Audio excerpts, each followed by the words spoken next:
Well, hello there. How are you doing today? Do you feel like hanging out with me today? Come on in and let's hang out.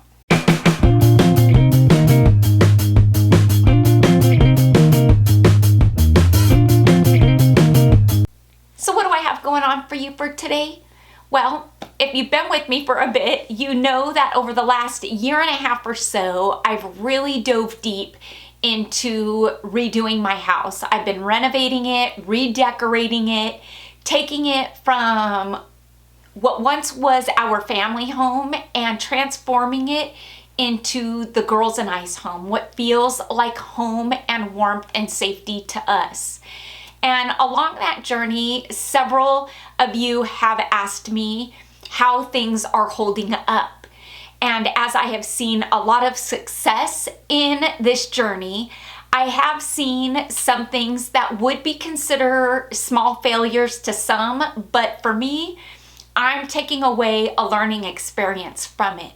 I've really tried to challenge myself and do things myself in redoing this house. One, to save money, and two, because I really wanted to challenge myself and my abilities and learn more and learn to do things myself. And so along the way, there have been, like I said, a lot of successes, but there have been some things that didn't quite work out the way I wanted them to. And I'm going to share both with you today. So I'm going to quit my gabbing. Let's jump into it and let me show you the things that I have done that worked out and some of the things that didn't. Let's get to it.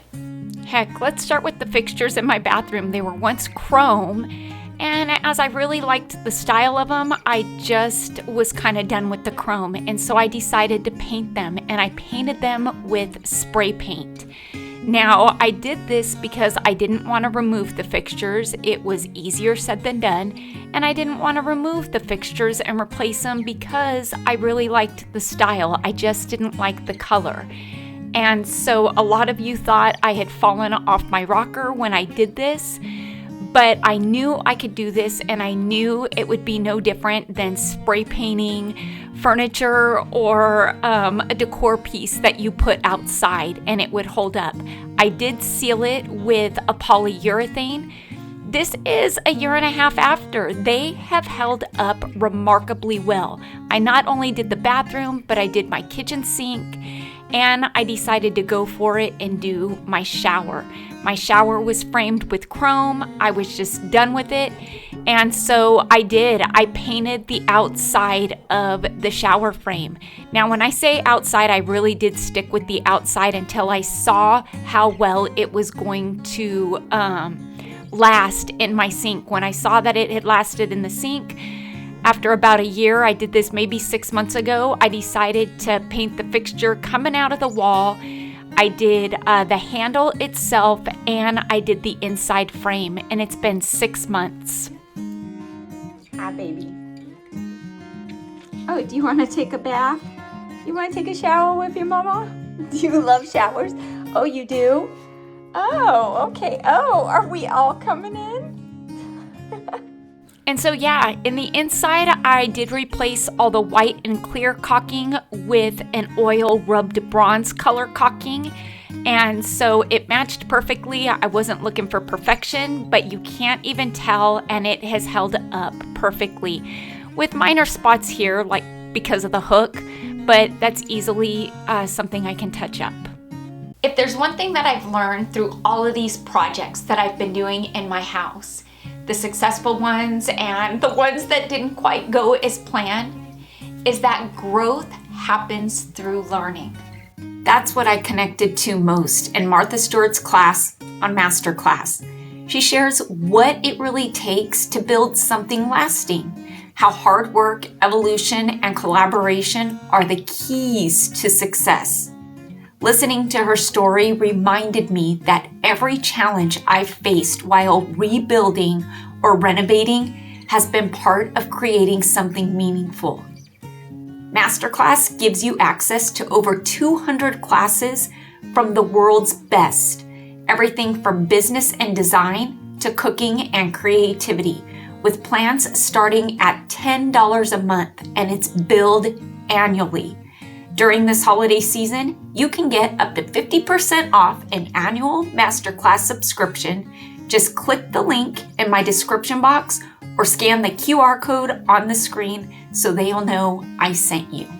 So I say, learn from the world's best to become your best with Masterclass. Ah, boy, this is another hard lesson. I had replaced all the blinds in my house because they hadn't been replaced in over 20 years. They were these awful orange wood blind, and the string was disintegrating. You touched it and it broke, and so I replaced it with these faux blinds because I loved the dark brown. The material seemed thick and sturdy, but they ended up melting because of where I live and the heat was too much. So to remedy that, I decided to tint my windows. And a lot of you asked how the tint held up because I applied it myself. And it was really easy to do. I did my entire house for, I want to say, about $150.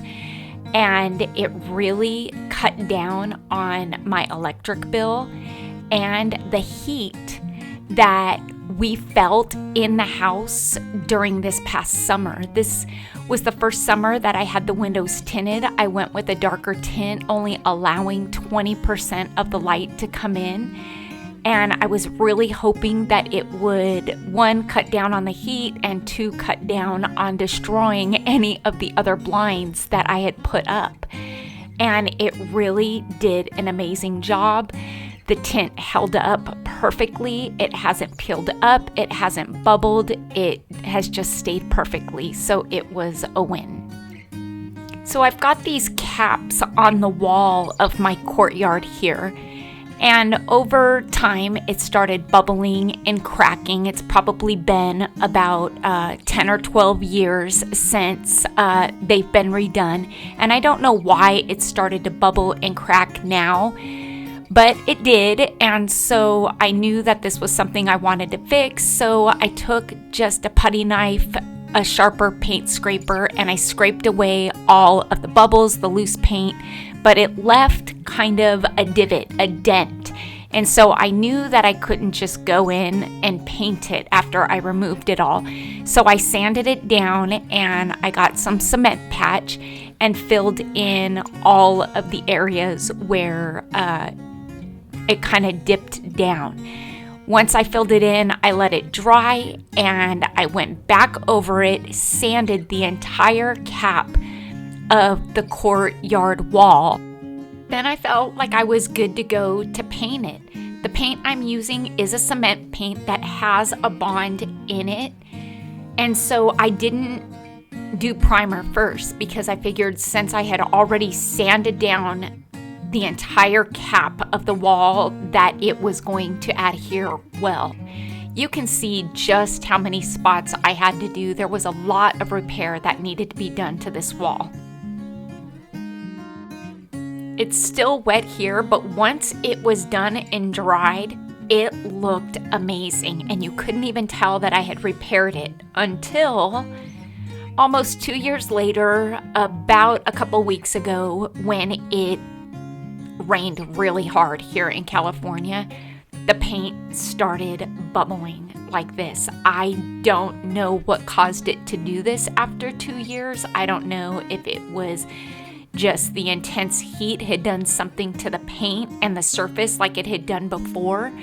But after 2 years, it has now bubbled, and it's something that I'm now gonna have to repair again. On the back wall over here, there was no damage. So I don't know what the difference is or what I did differently, but yeah, this is gonna be a fix for springtime, but not right now. Live and learn, I guess we'll see.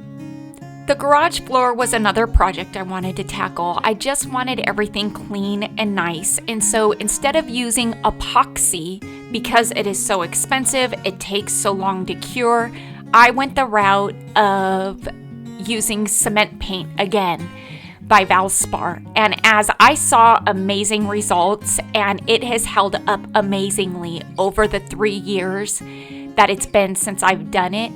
The problem I had is where the tires are when we park. If the tires are wet and then we pull in and park and they dry, when we back out of the garage and the tires move, it pulls up the paint where the tires were and it dried. And so to prevent that from happening, I just got some utility rugs, placed them where our tires are, and we park on the rugs. The floor has held up everywhere else perfectly. I can mop it, I can sweep it. It is very durable.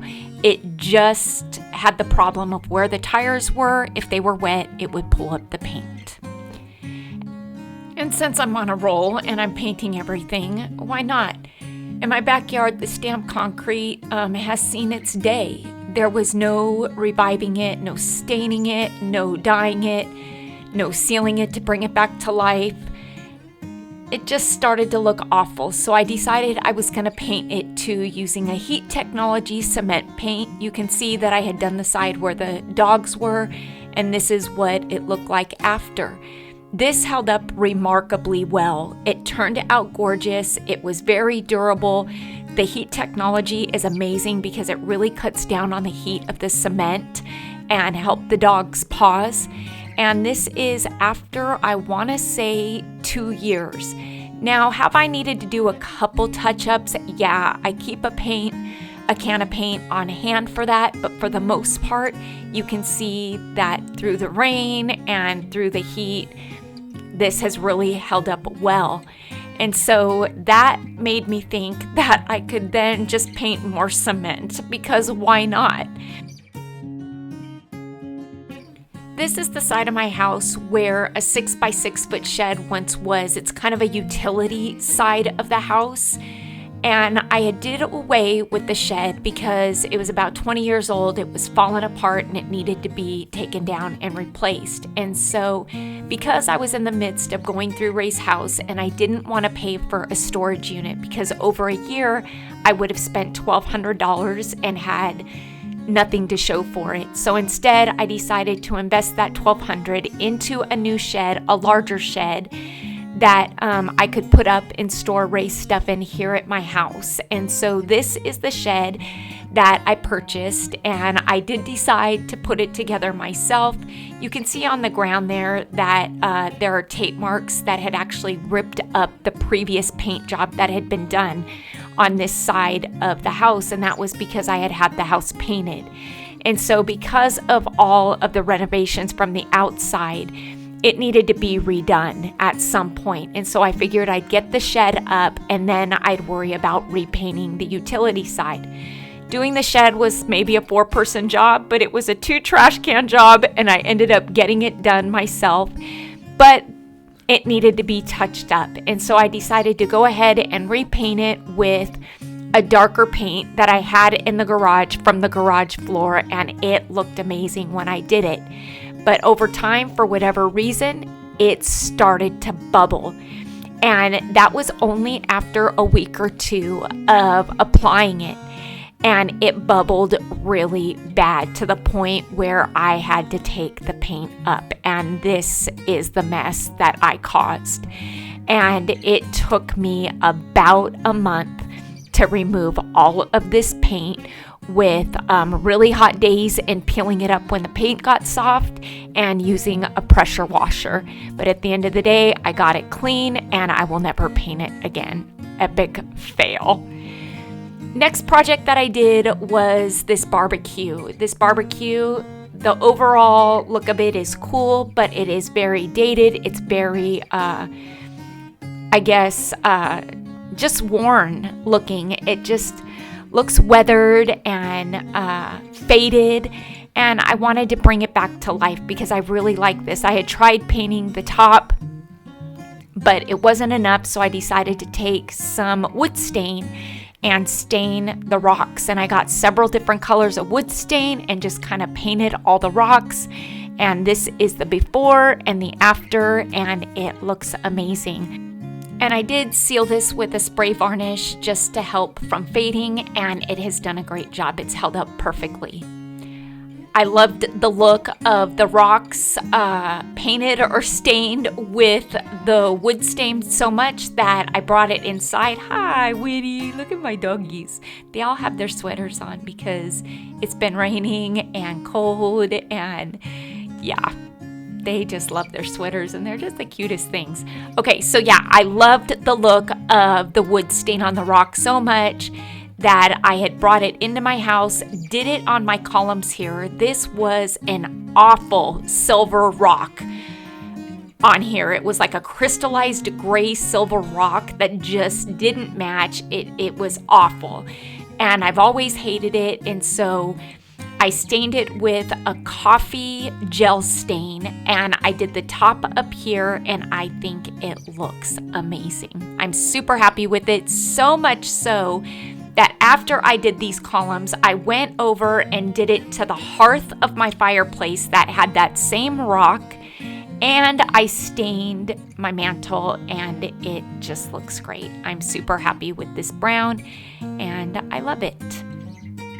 This next project I was scared of. I have an overabundance of cabinets in my house, and they were this awful orange.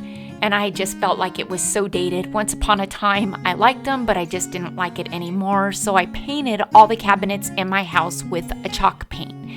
And I feel like it really kind of updated it, gave it a new look, brought it back to life, made it look clean. And I was happy, but I got a lot of people asking me why I used chalk paint. And I used chalk paint because it's very forgiving. There's very little prep involved in it.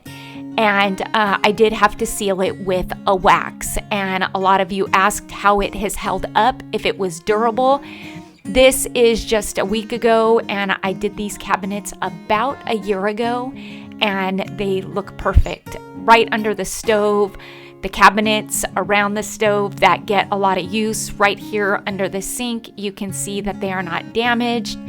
There's no water damage, no stains, and yeah, it looks great. I couldn't be happier with how my cabinets look, and I say if you're looking to paint your cabinets, I would definitely try it with chalk paint. This here is a desk area that I just recently renovated, and I added more built-in shelves to the middle and the bottom, repainted it with the chalk paint, and now it is a space that I feel like I wish it always had been, because it turned out so amazing, and we absolutely love it. It is a great use of the space. Our snack area looks fun. It looks rustic and homestead, and yeah, this renovation here was definitely a success. And so were the cabinets. This next one is an addition that just made life easier, so I'm gonna call it a success. It is this insert here that you can add to the inside of a pantry with a shelf. Since I've been becoming an ingredients household, it makes it difficult when I put my ingredients on a shelf and I've got to pull everything out to get to something in the back. Well, by putting this drawer insert in this cabinet, I can pull it out and I can easily have access to all of the ingredients here. I found this on Amazon. I'll link it in the description box if you're interested, but I tell you, I absolutely love this thing. I have a lot of really great furniture in my house that was from my marriage, and it is beautiful wood furniture that just wasn't me anymore, and it was really kind of hard to hold on to it, but it was even harder to let go of it because of the quality furniture that it is. And so instead of getting rid of it all, I decided that I was just going to change the look of it by painting it. And honestly, the orange reddish wood just isn't for me anymore. And so I did. I painted all of my furniture, and I did it in a dark ridge espresso. And I absolutely love it. I feel like it changed the look of it. It brought it back to life. It modernized it. It updated it. And a lot of you asked how the furniture has held up since I painted it. It has held up perfectly. I don't need furniture polish anymore. I just use a spray cleaner, soap and water, and usually I use a Swedish dishcloth to wipe it down, or I just use a duster.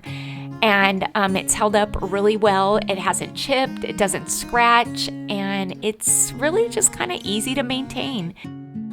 I hope you all enjoyed today's video, seeing all of the projects and the renovations that I've done throughout my house, the successful ones and the not so successful ones like the RV access. But like I said, through these small failures, I have taken away a learning experience, and that is priceless. And so I wouldn't change a thing. I'm glad I've done it. It has given me the confidence to take on just about any project in this house and at least try. And so with that, I say challenge yourself, because you might just surprise yourself. Until next time, everybody, I hope you have a fantastic day. Stay happy, stay safe, stay healthy, but most of all, stay positive, please. Bye for now, everybody.